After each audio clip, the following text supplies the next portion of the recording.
Missed an episode of your favorite podcast? Choose from over a decade of content in our archives, not just the latest episode. All free at gcnlive.com.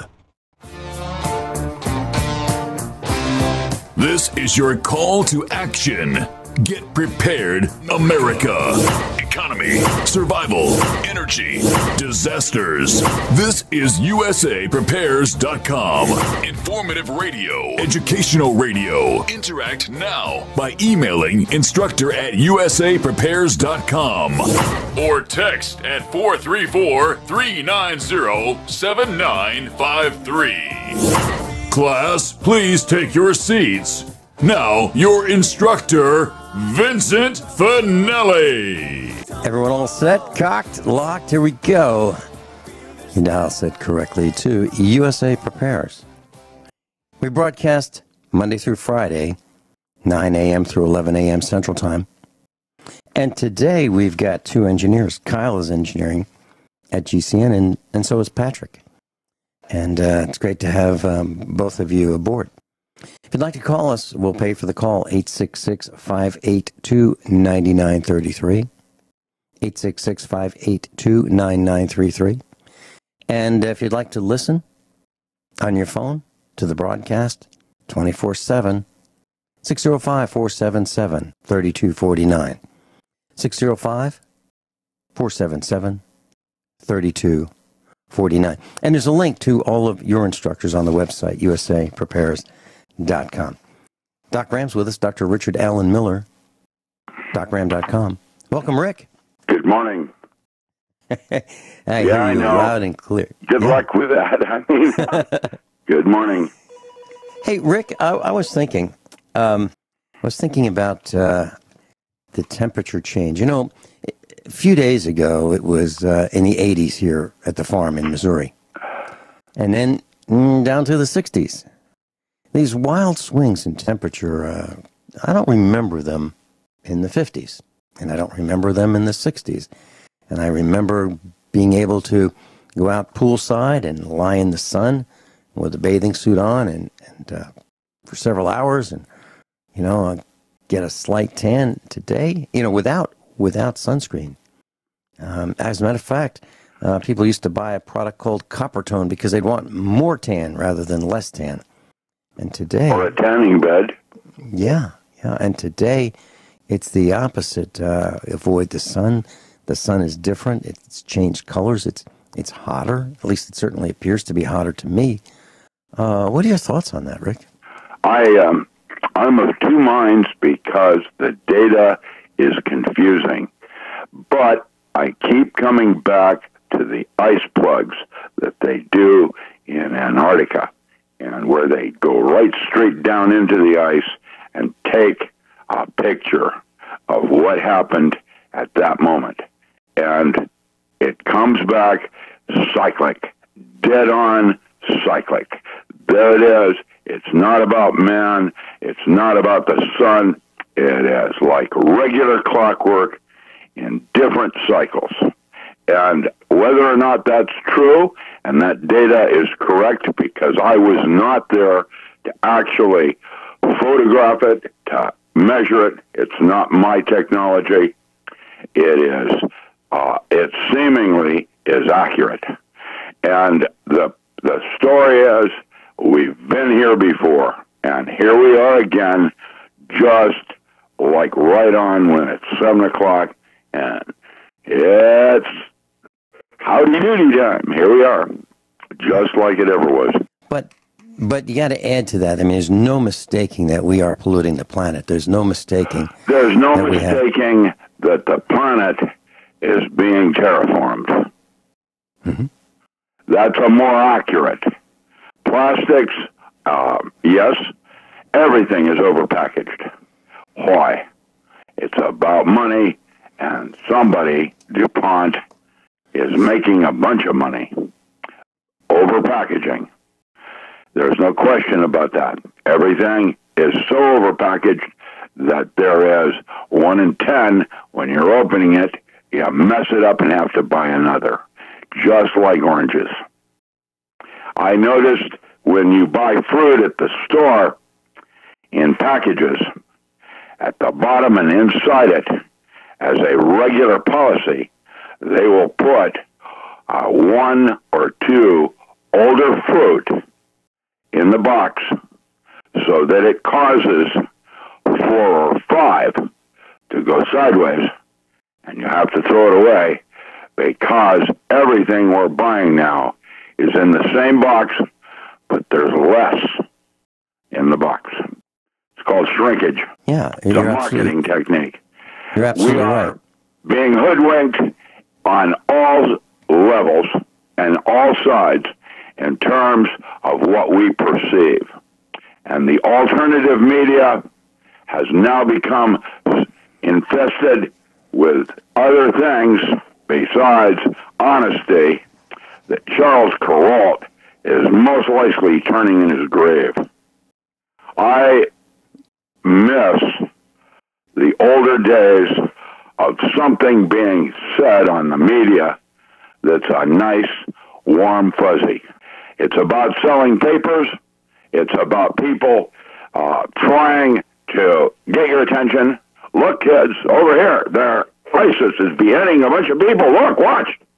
Over here, kids, look at this. There's plutonium in the air around Hanford. Oh, wait, kids, look over here. It's crazy. It's true.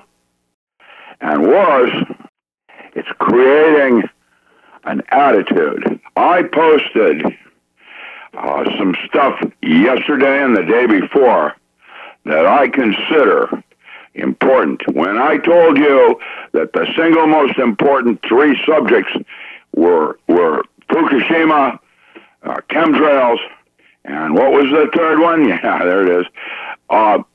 Now I'm going to put at the top of the list a new weapon. It's called artificial intelligence. And artificial intelligence, groups of scientists are now coming out and saying, this is not an advancement in science, it's a new weapon.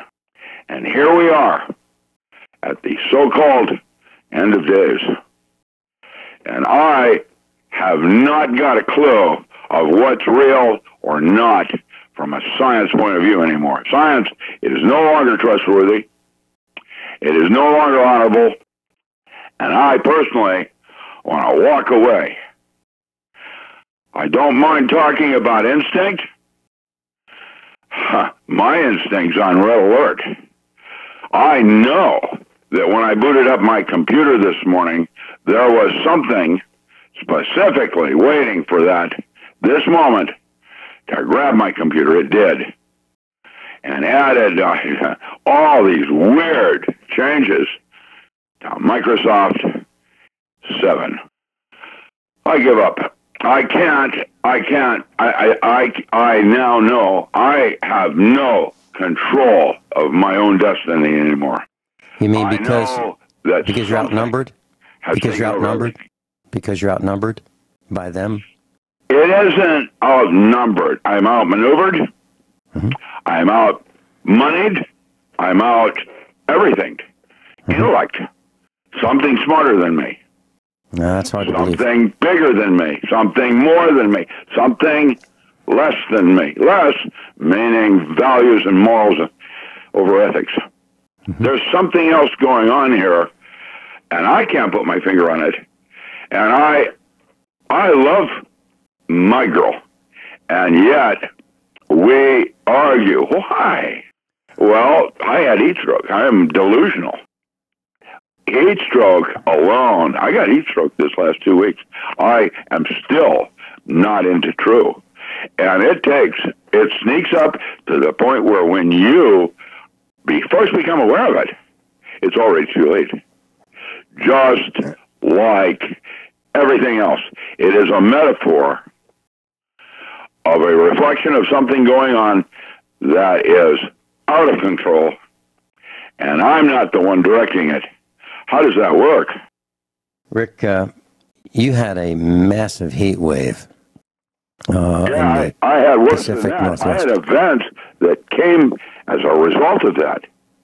And I am still going to remain Dr. Strange. I posted some new music on my website that's based on his comic books. It's gonna be a fight to the end, and I don't know what it means. I really don't. I had events happen in my home personally that I had people here witnessing it, and we looked at each other and, well, what just happened? We have no idea. If I had 10 friends watching, they would have had no idea. Oh, wait, I did. So what does it mean? Well, how about the New York Times? Israeli and other foreign intelligence have the goods on pedophile DC politicians. What do you think that means? Is it real? I'm afraid it is.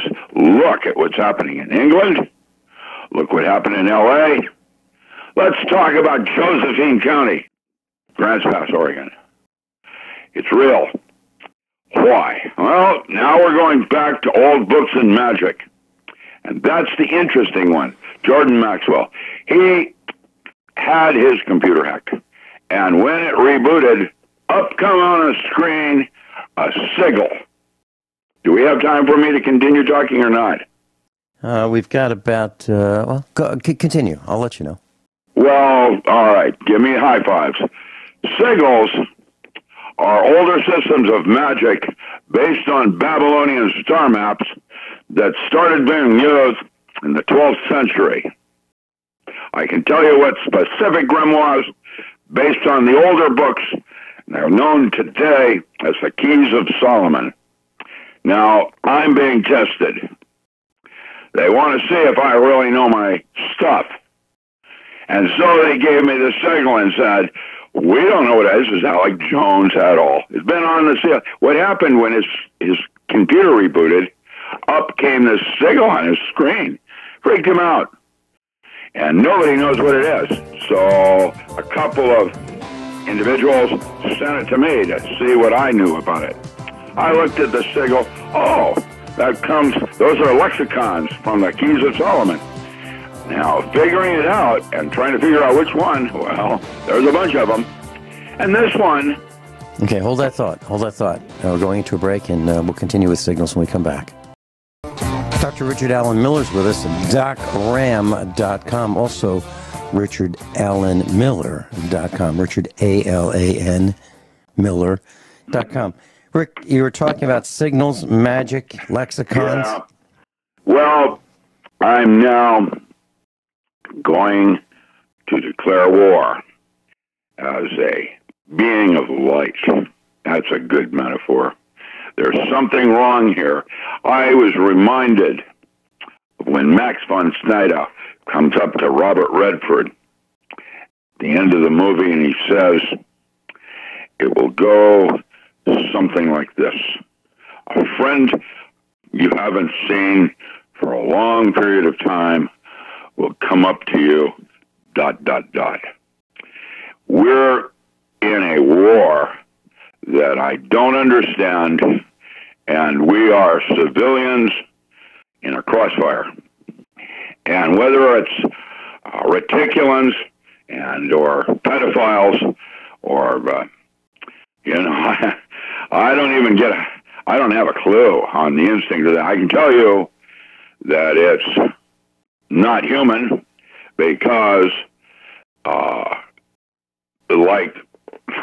I don't know how to go. I don't know where to go with this. I can't articulate what I sense and what I feel.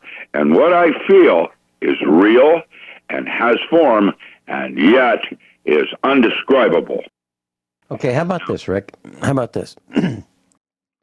How about people that are in a room and they're there for several hours and they notice, boy, it's really hot. And then a little while later in the same room at the same temperature, it's kind of chilly in here. And it's back to hot. Have you heard people experience that as well? Consensus. It depends. We're sheeple in many ways. And so what is hot and cold to us is relative.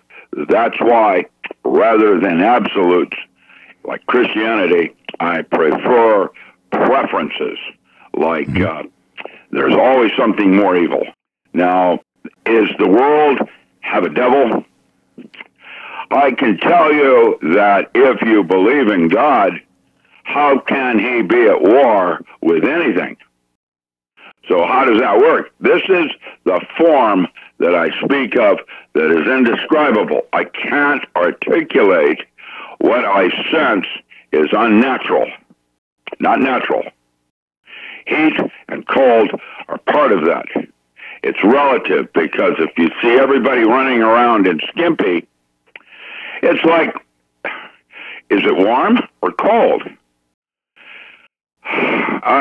I'm getting lost in translation because I can't tell you that it's warm or cold.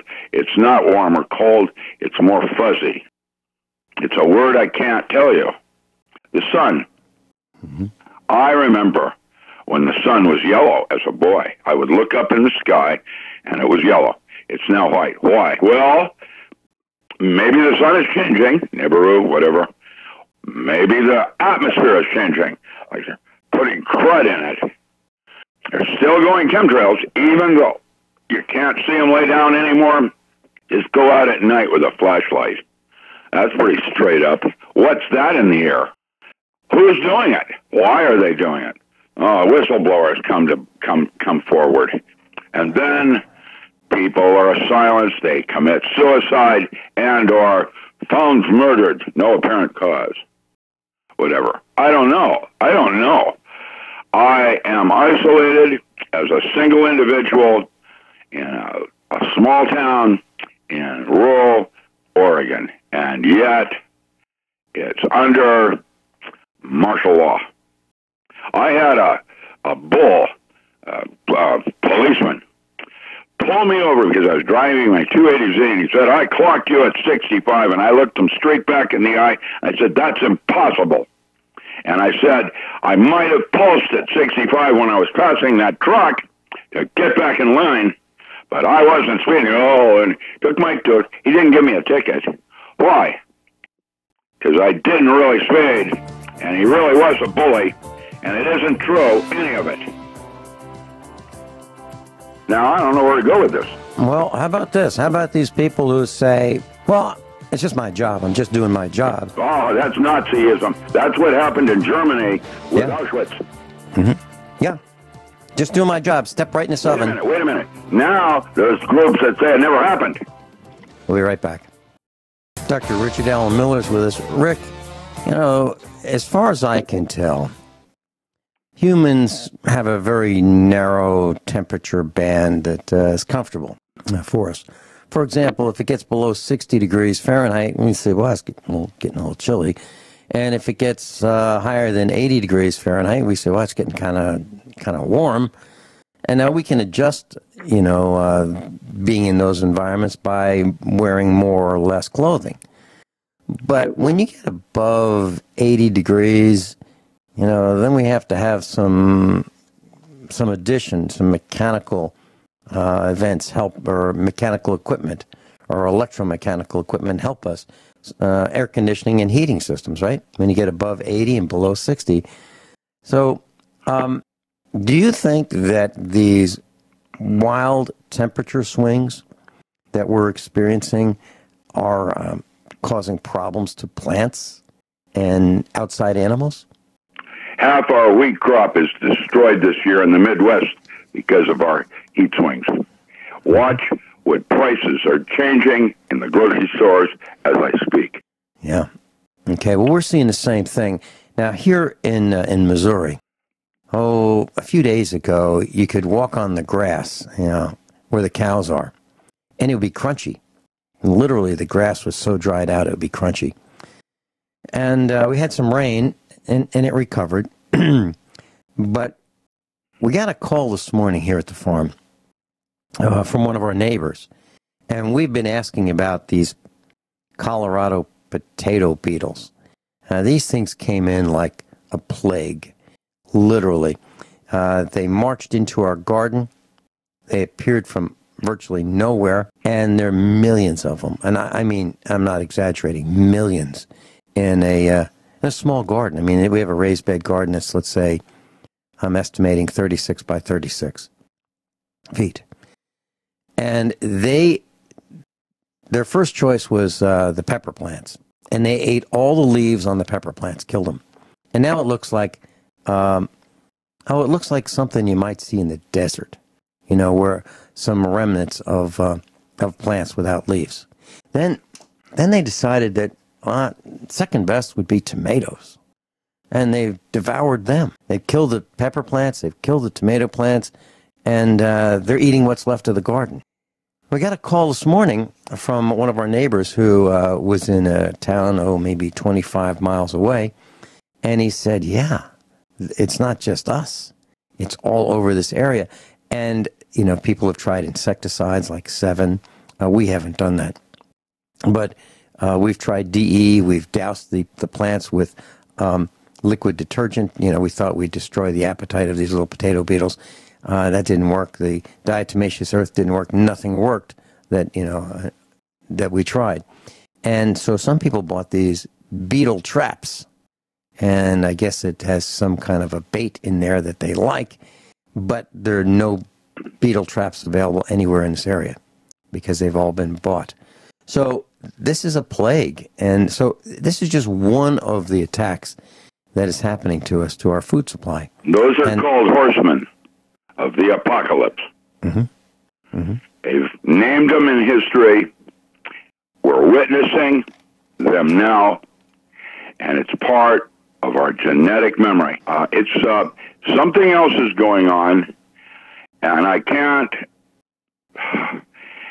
It's like that movie Jacob's Ladder, where the guy in Vietnam wakes up 9 years later as a mailman on his way to work. Mm-hmm.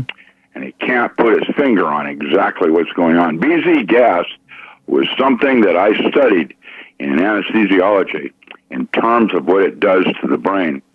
There's strange things going on in this universe that I cannot understand using the laws and methods of physics. And so I'm left to do a different direction of trying to assimilate and understand what's happening to me. And I can no longer rely on my physics as a solid, secure protocol for getting toward the truth. And what does that mean? Well, we've been invaded by something, and that's what made us God's favored. We have choice. And so I'm now realizing that there are some things in nature do not have answers. They don't work like that. I have made an assumption that may not be correct, that the shortest distance between 2 points is a straight line. It's a metaphor. And I'm having to revision my entire assumptions, or baseline, of what made me uniquely different than you. And now I've come to some conclusions that are mysteries. In fact, that's a good word, a mystery school. That's the way previous civilizations approached it, like Psyche at the Well of Souls. And the Greek culture of their sciences were philosophies of their grand, tragedy and comedy. We're having to reevaluate our whole entire assumed truths and definition of things. What do you think information is? Isn't it interesting that if you have enough information to ask a coherent question, you have enough information to answer it? That as you go through life and garner more information, it doesn't get you closer. What happens is you have more questions. For every single thing that you learn, you now have, wait a minute, if that's true, then what does this mean? In other words, information doesn't get you closer to truth. So I'm now having to rethink how I approach everything. And as I'm reevaluating, I'm watching how all of this has been used methodically to shape and culture me into what I'm becoming. And I resist. This is not my soup. This is not my house burning down. There it is, David Byrne. And so I'm back to the 3 days of the Condor and how it has been written in various Bibles, how it's going to play. And we do have a choice, and with that choice comes opportunity. So we know that things are going to change. We know that for a rule. I mean, that's the rule. Things always change. Oh, wait. David Byrne also sang, same as it ever was. So I'm at a place where I'm a little bit of this and I'm a little bit of that, and I don't have a clue. And the only place I can find my truth now is not in the written word, but my response to it. And I need to listen very carefully, because if I don't, I miss the subtlety between this thing and that. And I'm now discovering that it's different for each of us. And that's God's plan.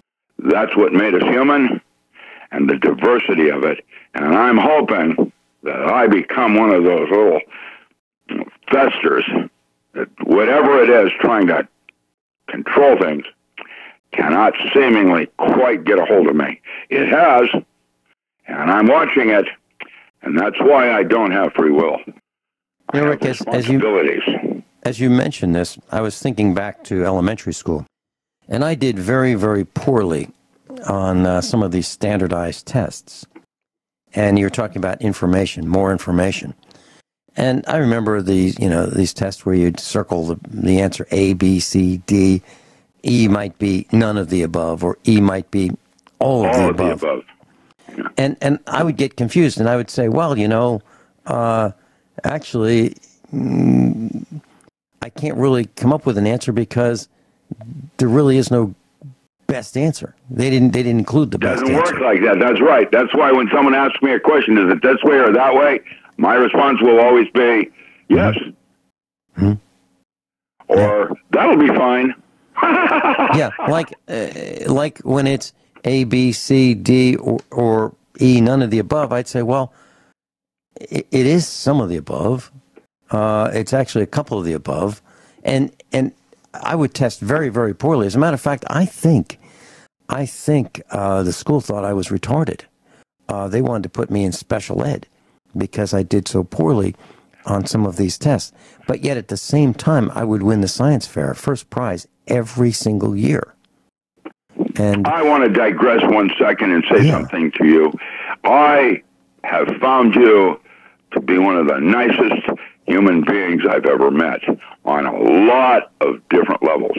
And you need to hear that more, because you're a really nice person. And there's a reason I'm saying this in regard to the conversation. I trust you. Why? You can feel it. You can't think it. You can feel it. Oh, that's right. We have two brains.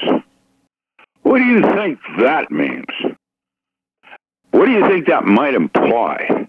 Why do we have two brains? And they're completely different. In this one, we do all our thinking, and in this one, we do all our feelings. What does that mean?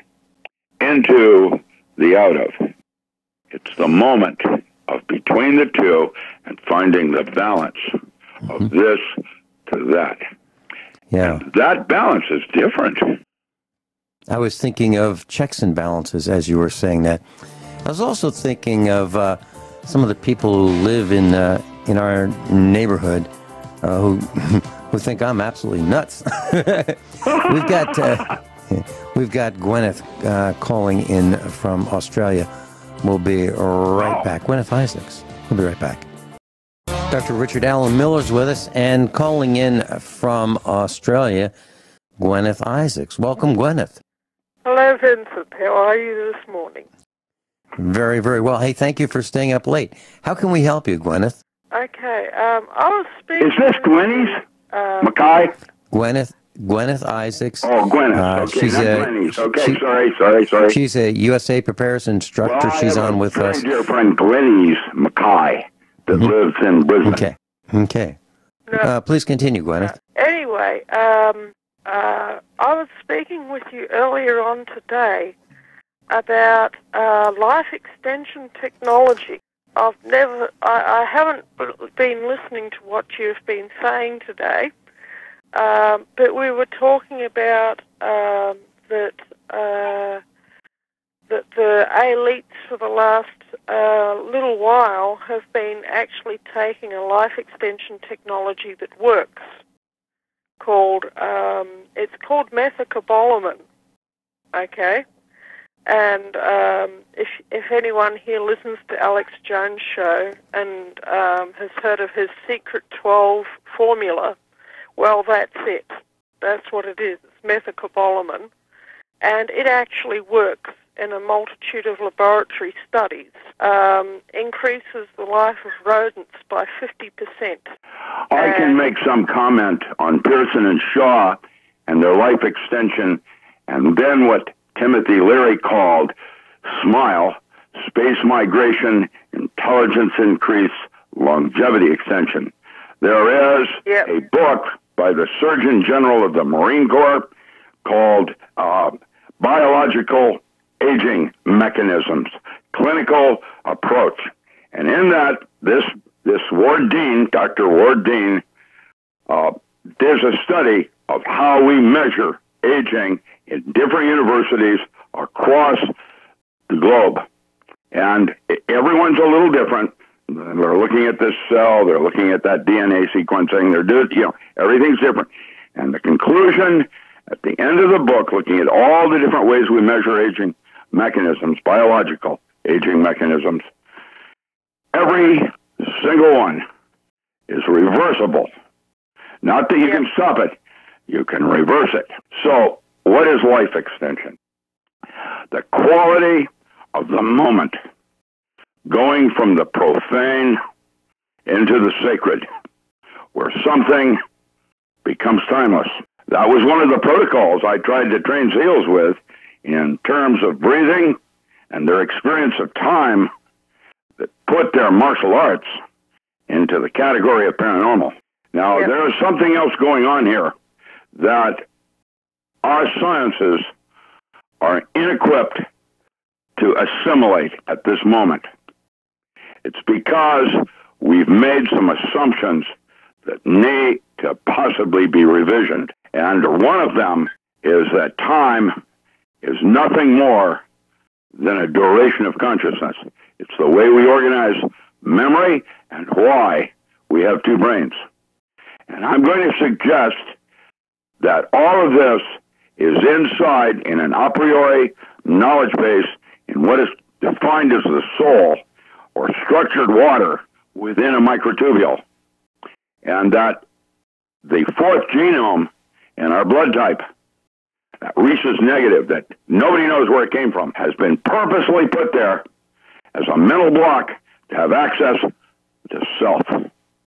Now, that's an outrageous statement, and yet, with my physics, I can draw an argument. And I think we have been invaded by something, and that we're being told, like Jordan Maxwell,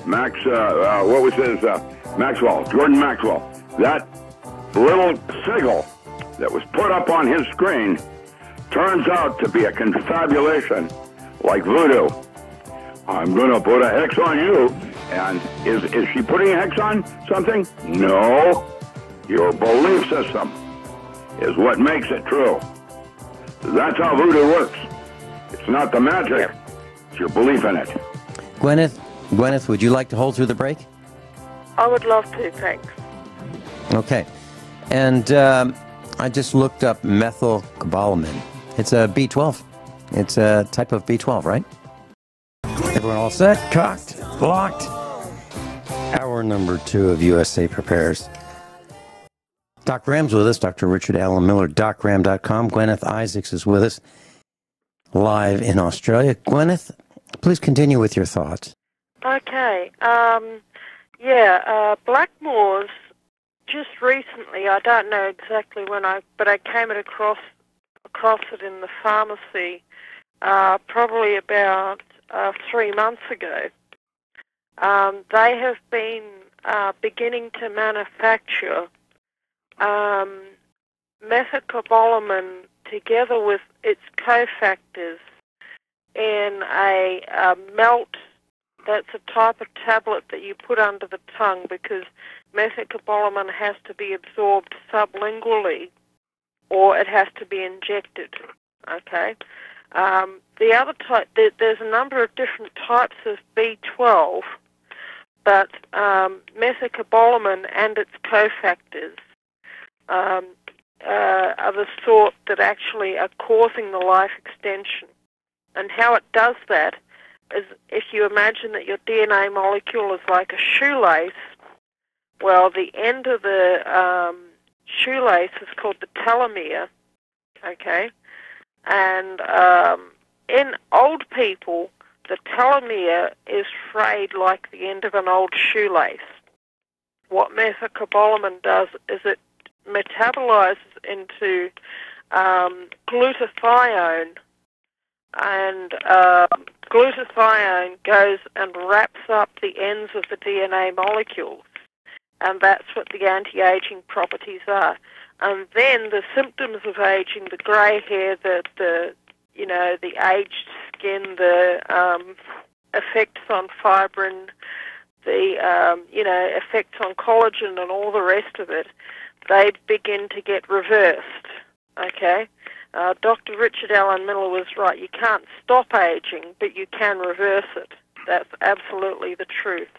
And there's hundreds and hundreds of scientific studies, double-blinded studies, okay, that have shown that glutathione and in its methylcobalamin form, when hydrazine. taken, what you want is that sublingual hydrazine. It's an antioxidant. It will efficiently reunite the complexes in the B structure and change everything. And you can use the coenzymes, and you can, but listen, it's hydrazine. That's what I found. I found Diener and vasopressin is what gave me my intellect. Hydrazine, what is it? Hydrazine is an antioxidant, special, just like diapid or vasopressin. I squirted that up my nose, and my brain immediately, within 10 seconds, started growing dendrites. That's the problem. Everything's there. You can't get access to it. Yeah, and it's because we've got too much corrosion on the inside of us. We're too oxidated. Crud. It covers the sheath and the jump potential, which is called CNV, contingent negative variation. And you drop that jump potential, and now you become something like I am. I did it once, and here I am. Yeah. Now, the problem is, they're trying to fool us with the foods we... Have you noticed the food choices that we are given right now today? It's done with intent. Just like hip-hop music that I posted is to take out a complete generation of kids. Yep. So it's all with intent. This is what I meant by we've been invaded by something. It's subtle. Well, actually, you know something, I actually totally agree with you. And I was having a conversation with my sons about this. It's written in the Bible about, in the Holy Bible, about the Nephilim, about the sons of God who came down to the daughters of men. And they took wives of all whom they chose, and they bred a race of giants. These are the beings that you were talking about. They're called the Anakim in the Bible. Well, in the Nephilim, they're finding all kinds of Homo species. They are. Now, I have a friend, that Dr. Charlotte Bach, that did her doctoral thesis at the Warburg, and her thesis title, I was on the advisory There's a physicist was titled Homo Mutant, Homo Lumen. And I'm going to say that we are in the stages of evolution as we speak. And there will be a whole bunch of experiments that have been done. You know, the Star Child is that little Ant-Man. The Nephilim and Nephilim, or whatever you want to call them, the Anunnaki, they all part of a giant experiment. And this fourth genome in our blood type is the last hurdle for me. And I happen to be O negative. There I am, dealing Well, you know something? I'm actually O negative too. So there it is. It's a marker. And I haven't got a clue It is a genetic marker of the genes of the giant program. Okay? When you see somebody who has an O negative, rhesus negative blood type, it means that somewhere in there that they have the gene of the giant. Okay?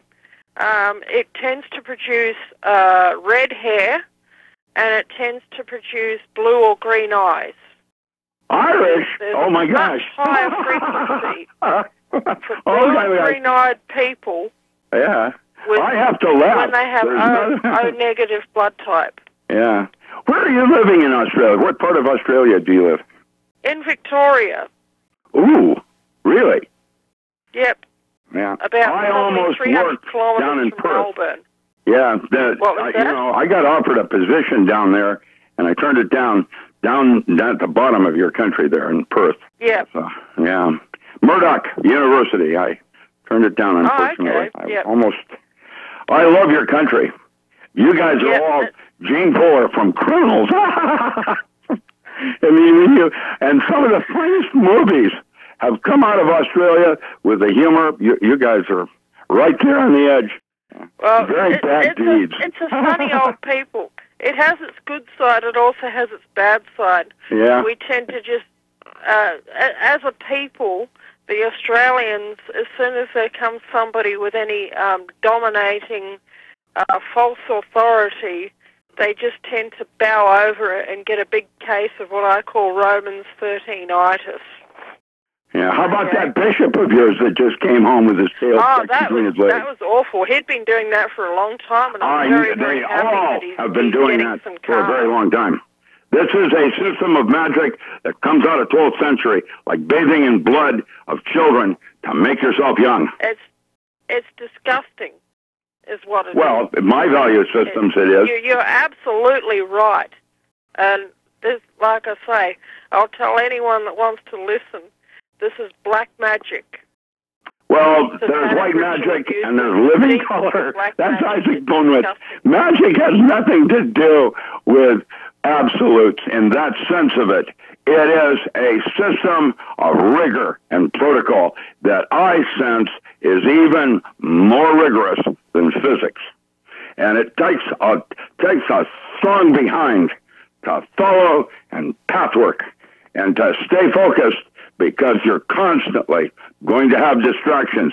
And the more you focus, the less it becomes. It's harder and harder as you get closer to the door. Simon says you can go only halfway to the door.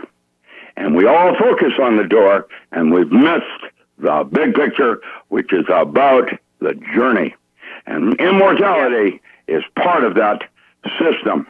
We already have that by divine right. Yep. The other thing is, you can make the body live forever, but then we've all got to die sometime. That's ordination from heaven. Okay, that's a decree from heaven. What you've got to recognize is what happens after that, and the only way for the soul to escape the wheel of Dharma is through the blood of Jesus Christ. When he died on the cross, he paid for the negative karma of everybody on the earth. Yeah, the Passions of Christ is a very interesting metaphor of that by Mel Gibson. So, you know, I sense all of this. How to put it in right action for self. And it's different for each of us. because it's actually an art form which takes place in the other brain. The one I don't use is like I should. I'm too thinking. I need to be more intuitive. Balance between the two. Yep, that's right. There's only a small number of people can actually use the left-hand side of the brain and the right-hand side of the brain at the same time. And there is a bundle of nerves inside the brain which joins the two sides of the brain. The nuadol. Either that can be opened. What was that, sorry? It's a nuadol. That's that thing between the future and the past. That moment between the two. It's a bottleneck, like you said. But once, if you have the natural ability to use that bundle of nerves and open it so that both sides of the brain can be used at the same time, or if it's naturally that's just how your brain works all the time, then those are the people with the exceptional IQ, and those are the magi. We're heading into Dr. Richard Allen Miller's with us. Gwyneth Isaacs is with us. Gwyneth, are you staying with us? I think I would love to. Oh, okay. He's a very interesting guy. Bess, I'm so glad you had a chance to hear Dr. Richard Allen Miller and Gwyneth Isaacs at the same time. Gwyneth, please continue. Hi. The blood of Jesus Christ is something that is absolutely remarkable. They found traces of Jesus' blood where he was crucified at Golgotha near Jerusalem. And this was the research of, I forget his name. He found the Ark of the Covenant. I remember that. It was in Africa. Yes. Yeah, and that was actually, they found out that was actually a replica. The one that's in Ethiopia. Oh, is that right? Wow. Was a replica, and it was made by the Queen of Sheba when she came to the court of Solomon. Okay, she saw the Ark of the Covenant. And she got her people to take close note of it. And they actually, when they went back to Ethiopia, they actually made a replica of the Ark. Ethiopia, that's correct. Yes, okay, that's what I meant. It works well, but it's not perfect. Okay? You know what that is? I'm going to make a suggestion that the Ark of the Covenant is a battery. And that when Moses' sister looked inside and was scarred, that was battery acid. And that when they put the two poles in the ground and the armies wiggled like worms, that's exactly how a battery, I think it was a technology that had somehow created an electrical direct current. Well, I'll tell you what, you're close, but how... When they found the Ark, they have found the Ark of the Covenant. Okay, it's actually underneath Jerusalem. It's actually located directly under the crucifixion site of Jesus Christ. Okay, and when Jesus died, there was an earthquake happened. There was also a full eclipse. The crack in the blood of Jesus Christ trickled down this crack, okay, and ended up in the cavern underneath. And the Ark of the Covenant was directly underneath the crucifixion site. And it was stored in a granite box, okay. When the quake happened, the lid of the granite box cracked, the blood dripped through the lid and landed directly on the mercy seat, which, of course, fulfilled the ancient Mosaic spell that had to happen every year at Passover. And the fact that Jesus Christ died at the exact hour required of the Passover lamb that his blood was splashed on the mercy seat when it had been hidden there by the prophet Jeremiah about 500 years before, at the time of the Babylonian invasion, when King Nebuchadnezzar came in. And they took the temple treasures. The ark was not named among the temple treasures that Nebuchadnezzar took. Okay? But that is absolutely remarkable. And it seems that Jehovah God, the Tetragrammaton, the one who has 4 letters, YHWH, in his name, knew what he was doing and has placed all of these pieces at that time in place just like a gigantic chessboard. Right. Now that is magic. That is the higher magic. And through that means, by him saying the spell in ancient times to Moses and saying, this is how it shall be, for the remission of sins, which means the getting rid of bad karma, okay? You shall do this each year. And then at a certain time, he sent his son, Jesus Christ, to actually precisely fulfill the conditions. All right, we're going to be right back after these few short commercial announcements. Absolutely fascinating topic. Gwyneth Isaacs is with us. Dr. Richard Allen Miller is with us. I'm Vin Finelli.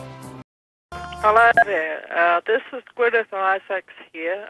Vincent just had to step out of the studio. So it's going to be Doc Ram and I for the rest of the broadcast. We are talking about the Ark of the Covenant and ancient magic and how it seems to have been arranged from a long time ago, and for the basically for the setting right of karma on this earth. And yeah, it's very, very interesting how the Ark of the Covenant works, Doc Ram. And I've actually done a bit of investigation as to how it might have been structured and what actually has gone wrong with the Ark that's in Ethiopia, because the people who look after the Ark in Ethiopia, they don't live very long. They only live probably about 5 years after they begin to look after the Ark. I don't know if you'd heard that. Yes, I have. I understand also that there are Aborigines up in Adelaide that actually believe that life and here on Earth is an illusion, and that death is going back home, and that there are certain dream states when we dream every night that actually are closer to reality than consciousness. So this is not real in that sense of it. And I am now beginning to understand what the purpose of self-ownership is about and the concepts of honorable defense and moral stewardship. And each of us has the answer within us. We just have not been trained or lost our way in being able to listen to inner truth. That's what the blood of Christ is about, that gift of knowing yourself. And that's only halfway to God, by the way. That's self-realization, something that Maslow and others have spoken about. I aspire toward that union, and I am close, and I'm getting a bigger picture of the metaphors involved here. Ancient technologies, they were here before us and could do things we cannot. We have already discovered just recently that the Clovis had spaceflight, and that in the caves of dreams in France, those are star maps, and that things like the Vermana and the Ark of the Covenant represent technologies that have been lost in this particular epoch. This epoch has been known as the trial by fire, with electricity and radiation. Tapesia. Yeah, the tapesia. That's an interesting term. I know that I don't know, and I'm all ears. You're an interesting person, and I am picking up really important puzzle pieces. Yep. No. Well, how it is, okay, if you get what researchers have found is if you get a layer of wood, and if you get a layer of gold, and then a layer of wood, and then a layer of gold. That sounds to me like an orgone accumulator. That's an accumulator. That's correct. Okay. That's orgone. That's an orgone accumulator. Yeah, there you go. And that was the structure of the ark. It had acacia wood. It says in the King James Version gopher wood.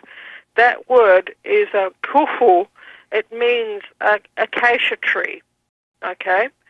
So acacia, a layer of gold, a layer of acacia wood, and then organic, another layer inorganic, of gold. organic, inorganic. That's right. And then there's the water of life. An accumulator, an orgone accumulator, okay, of the highest order. Now, that explains why they had to have the lid over the top, okay? It explains it's not in the Bible, but the oral tradition of the Hebrews say that if the people were not doing the right thing, okay, that would indicate that there would be a high level of door, detrimental orgone, okay.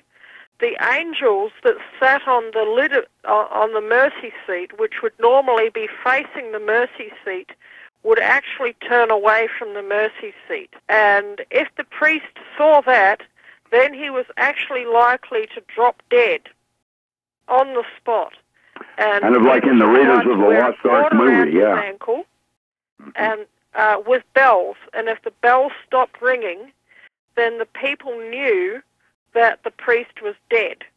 Now, if you had a device that had collected a huge amount of detrimental orgone, and you actually came within range of it, it would be likely to just zap you and strike you dead.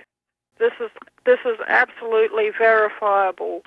Drinking, like in the movie Dune, and drinking the water of life, and having a place where you went back into the multiverse as the seer awakes.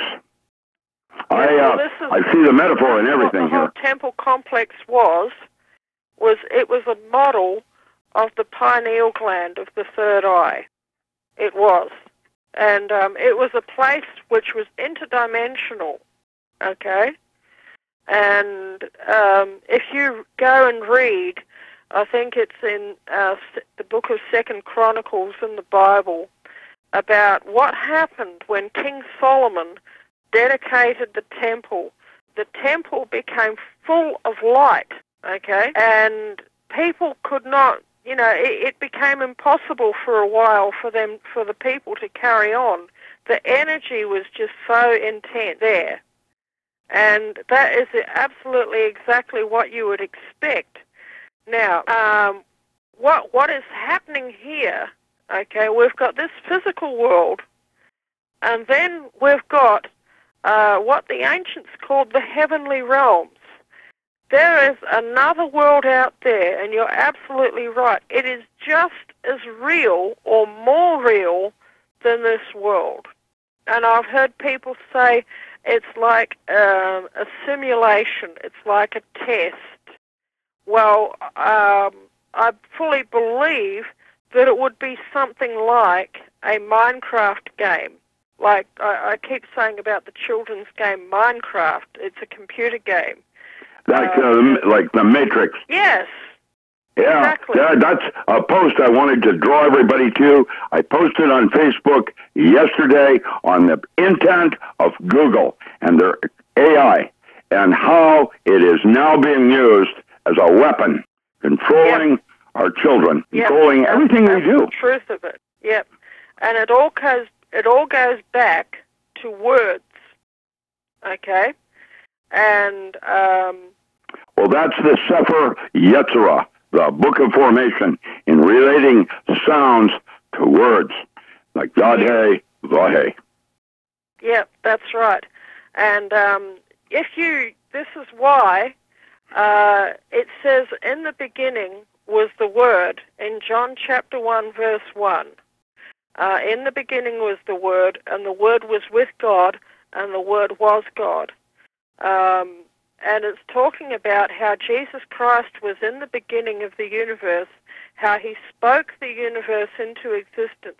Now, before the quantum era, that whole scripture made no sense whatsoever.